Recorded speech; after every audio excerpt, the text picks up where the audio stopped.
What is going on, YouTube? It is February 22nd and it is 70 degrees outside with a high of 78. So it is amazing. It's sunny, it's beautiful. This is a February I can actually get behind. Anyways, in this video, if you guys can't already tell, I have the upper grill off, but I have bought the 1314 style upper and lower grills, and I'm going to show you guys how to remove this bumper and how to install those grills. The top one is super easy, that's why I have it off. You just need a flathead, and you pry up on these tabs once you get the radiator cover off, which I'll show you guys that in a second. But the front bumper does have to come off to get this one off. And once we get this off, we're still not done. We have to do some trimming. I think there's some brake duct pipes or like tubes that we have to trim down.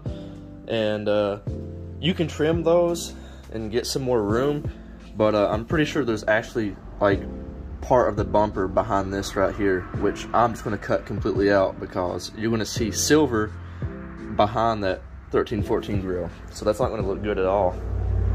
And I put the 1314 style air dam, so I'm trying to get the whole 1314 vibe going on here. The rear end is as close as I can get without replacing the rear bumper, but I'm taking those little splitters off. I just wanted to test those out, and I hate them. They're coming off. But of course, I tinted the tail lights, but I put this transparent gloss black deck lid panel on. I'm actually going to remove it and wrap behind it, because where it's transparent you can actually see the silver, but it kind of gives the car a really quick glance like the 1314 style rear end look. So I'm just excited to have the front end looking good, because this car has the VMP triple pass heat exchanger, and you're actually going to be able to see it, because you cannot see it at all. Even up top you can't see it, but there it is. So anyways, I'll pop the hood and I'm going to show you guys exactly what you need to do, and we are going to get this bumper off together. Okay, so I have the radiator cover kind of mocked up. You're going to have 8 push pins, and I actually just used a skinny flathead to squeeze in there and pry all those up. The only tricky one is this one, but a flathead is all you need. So then you can remove the rad cover, and it just comes right up like this. Totally tubular, man. Now let me show you what you're working with. Once you get the rad cover off, you're going to have these plastic tabs that are sticking through the bumper, and what you want to do is work these tabs free from the bumper, and I'm going to go back to the bumper and show you. So the longer the flathead you can get, the better, but those black tabs I just showed you on the grill itself slides through these, and they just interlock. Man, that's all that is. Those black tabs have a small little flange, and that flange is what locks into these.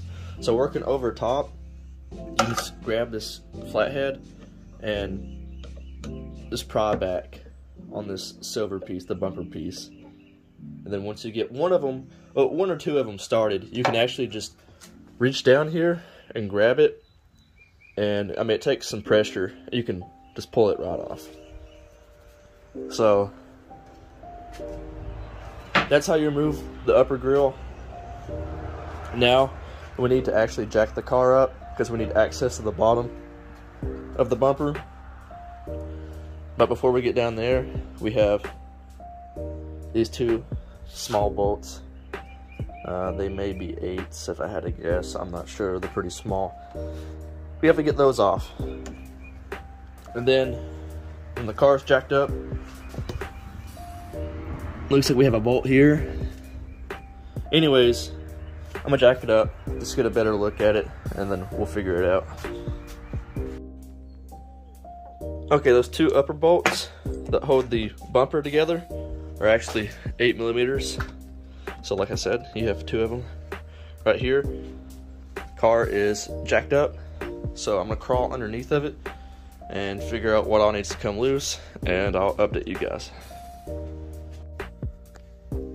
Well, I was originally thinking we could remove the bumper with this Phillips and I think like a 10mm bolt down here. But this skid plate right here actually seems to go all the way up here. So what I'm gonna do is just take, gosh, what are these, 7mm?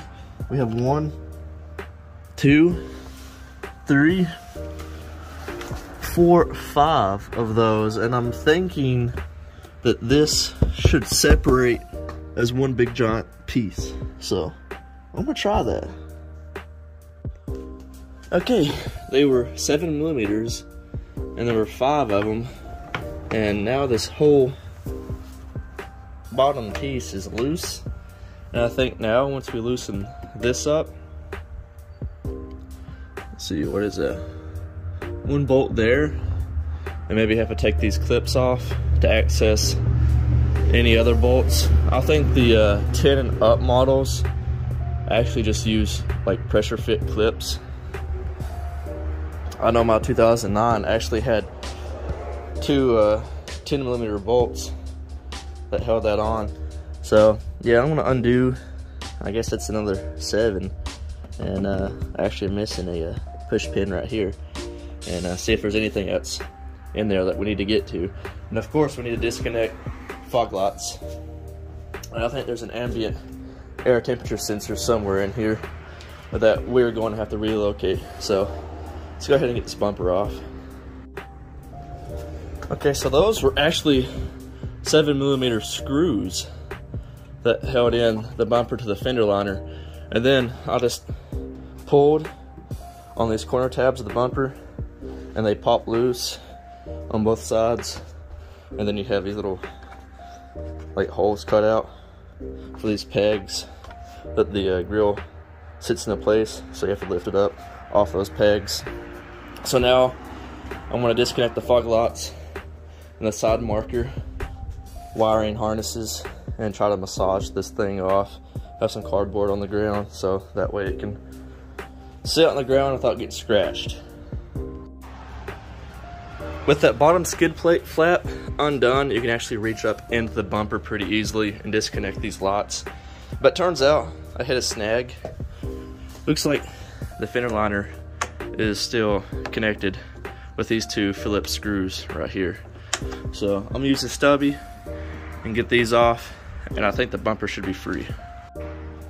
So that fender liner was actually 2 7mm screws and 2 Phillips screws. So sorry about that. You have your ambient temp sensor right here, and it was actually mounted to the lower grill itself. So as you can see, we're going to have to relocate that. And here's part of the plastic that we're going to have to trim. So this part right here of the bumper won't be visible with the 1314 style lower grill. So all that just comes out in one piece. We have a twig.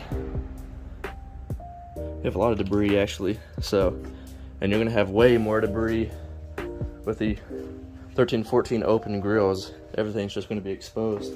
So there we have it. Front bumper is off. Now we can work on removing the lower grill. Okay, so your mileage will vary. I have the 1314 style intercooler pump, and it uses an aftermarket mounting bracket so the pump is out of the way, because your pump is actually going to be located up here if you're still a factory heat exchanger, and that is something you need to take in consideration if you're doing the upper grill, because your pump's now going to be right smack dab in the center, and that will be an eyesore. I should have stated that earlier, but anyways, you're going to need to relocate your pump over here to the side. And since we're on the subject and why I brought this up, this is where I relocated my ambient temp sensor. I just felt like it was a pretty good spot up on this extra flap from the intercooler pump mount. So hopefully that won't be in the way. I'm going to find out obviously when I go back with the bumper, but I'm thinking that maybe that should clear. So here's an idea. if you guys are trying to wonder where to put yours at. Zip tie, so it's definitely professional. So now I'm gonna show you guys what I was talking about earlier when you have this flathead screwdriver. Honestly, it would work even better if you had help with you, so that way when you're out here on the back side of it, open up these tabs, someone could be in the front pulling. But what you want to do is just kind of cram your flathead like that in between that flat, and you just want to rotate your screwdriver so it separates from the black tab, just like that. So I can't do it while recording, so I'm gonna pry on that while I'm pushing from behind and see if we can't get this bad boy out. Okay, so I'm just gonna let you guys know right now, it is not fun by no means, but I got all of these bottom tabs pried open with a flathead, and then I just walked around to the front of the bumper and pulled the bottom of the grill out. So now I'm gonna do the same with the top, get those loosened up, and then the whole bumper should just, or the whole lower grill should just pop right out. Okay, so I'm actually sitting on the skid plate so the bumper won't move, but like I said earlier, I got all the bottom ones popped out, so now I'm popping the top ones out, and it's actually fairly easy now. I think I can actually record this for you guys. Rotate that tab forward, and then rotate this one forward, and this bumper should be free. So I'm gonna pull on it from the front and get it off. Okay, so that's how you remove the upper and lower grills without breaking your tabs. See, all of mine are intact. Yours will be the same way if you just take your time. And here's that section I was telling you guys about. We need to cut this like triangular section out because that's going to be visible with the new grills. Okay, at first I tried using snips. They don't work that good, they're too cumbersome. But if you have a really sharp knife, you can actually cut that trim out. There's probably easier ways, but this is what I have at my disposal that works. So when I trim this brake nut out, I'm gonna try to leave some material right here because this is actually a tab mount. I don't want to cut the tab mount and make that weak on all my tabs to be able to hook up and work good. So I'm gonna use this knife for the time being. Maybe if I had like a little hacksaw or something, that would work better. But anyways, I got that upper piece off, so I'm gonna work on getting this off. All of it out. Try to. Yeah, so using the knife didn't last long. Screw that. So I actually remembered I just bought this thing.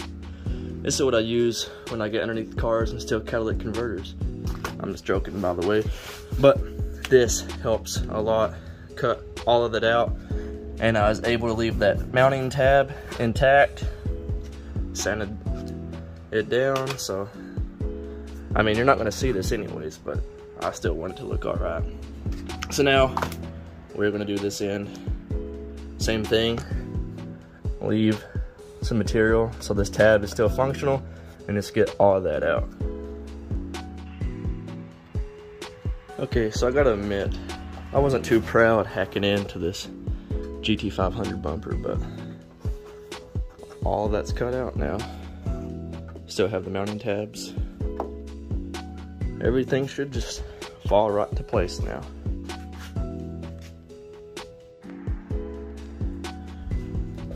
Okay, so I actually don't have the grills on me yet. They are out on the truck for delivery, so the only thing I'm concerned about now is this crash bar. But I'm thinking it's going to have to stay because the actual steel crash bar underneath is going to be exposed if I was to trim this up. So I'm hoping that the lower grill will cover all that up, but I'm thinking it should. And I have the bumper mocked back in place. I don't have it screwed in yet or bolted down. I'm just gonna have to wait for the girls to come in and hopefully just push them in and everything should work. Okay, so while I'm waiting for the new grills to show up, I'm just gonna go ahead and button the bumper up, because I'm thinking the new grills should just pop into place, even with the bumper actually on the car.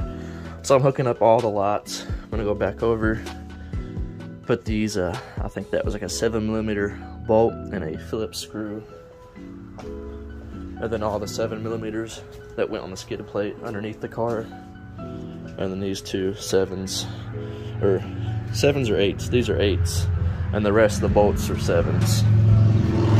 So I'm gonna go ahead and get this bolted up. That way when the girls show up, I'm gonna just snap them right back into place and be done with it. Well, as you can see, my grills came very late at night. And after everything we done to prep for these grills, they actually just popped right into place.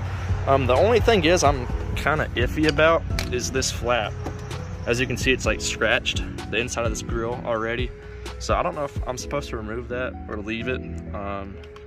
Not sure, but everything else cleared. All that stuff I cut out. I have like one little corner of it sticking out right there, which is really no big deal. I wish this would lay over top of it, but on this side, everything cleared really nice. So just, if you guys are doing this, just trim that piece a little bit more. Otherwise, it was a pretty straightforward swap, and it looks sick. I'm gonna turn my camera flash off and use this actual flash. I'm gonna have to get better pictures of it, because the car, I've been cruising in it all day, and there's bug guts all over it. But yeah, it looks so much better.